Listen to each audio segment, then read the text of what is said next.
I worked 41 years in the coal mines.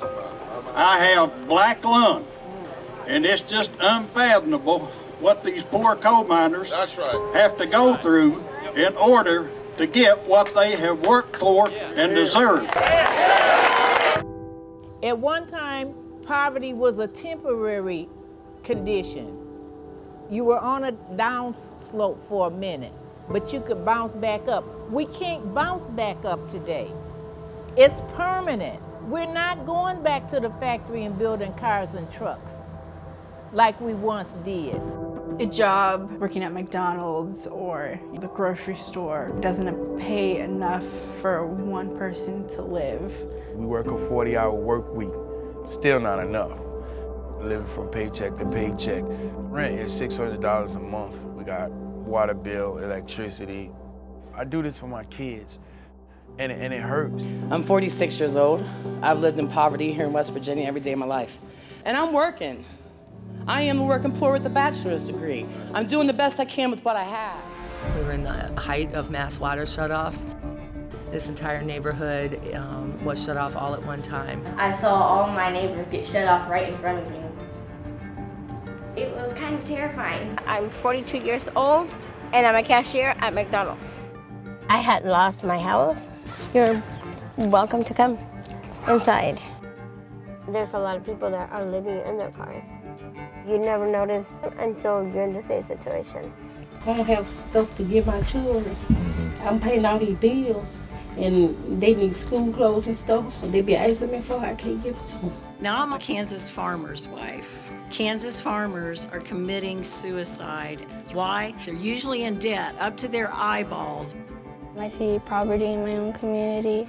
You know, there's a 70% unemployment rate in the reservation right now. Here in New York City, we're home to millionaires and billionaires, and we have so many people living in the street, and that's just not right. I've been a homeless veteran twice, lived in a shelter. I've been living down here since I was 17. My only chance of going to college was joining the Army. We are demanding that we stop the war on our poor. 700,000 people in this country are on the verge of losing their food stamps. This budget calls for shrinking the social safety net programs like Medicare. I just know that everything that's happening to us isn't right. I'm in stage 5 of kidney disease. I fell behind on my health care, and they canceled my health insurance, and they told me I have to wait until open enrollment. There's only 5 stages to kidney disease, and I'm in the 5th stage. Murder, it's murder. You know, if you ask me, it's murder. I lost a son to gun violence, and I lost a daughter. No parent should have, in America, should have to bury their child for a lack of medical expense. I'm wailing because my children my God. are no more. My God, Kevin. Well, I'm wailing, y'all. Wailing. Because my babies ain't no more. How many more babies? How many more children? No more.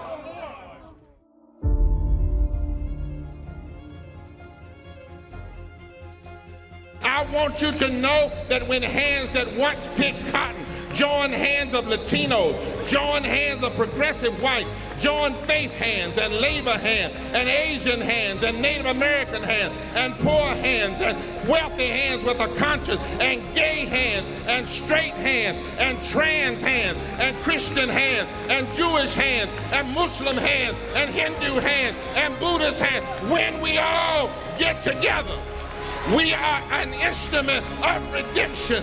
When we join hands, we can revive and make sure that the promise of life, liberty, and the pursuit of happiness and equal protection under the law is never taken away from anybody. So I got a question. Are the rejected ready to revive and declare that this land is your land. This land is my land. This land is our land.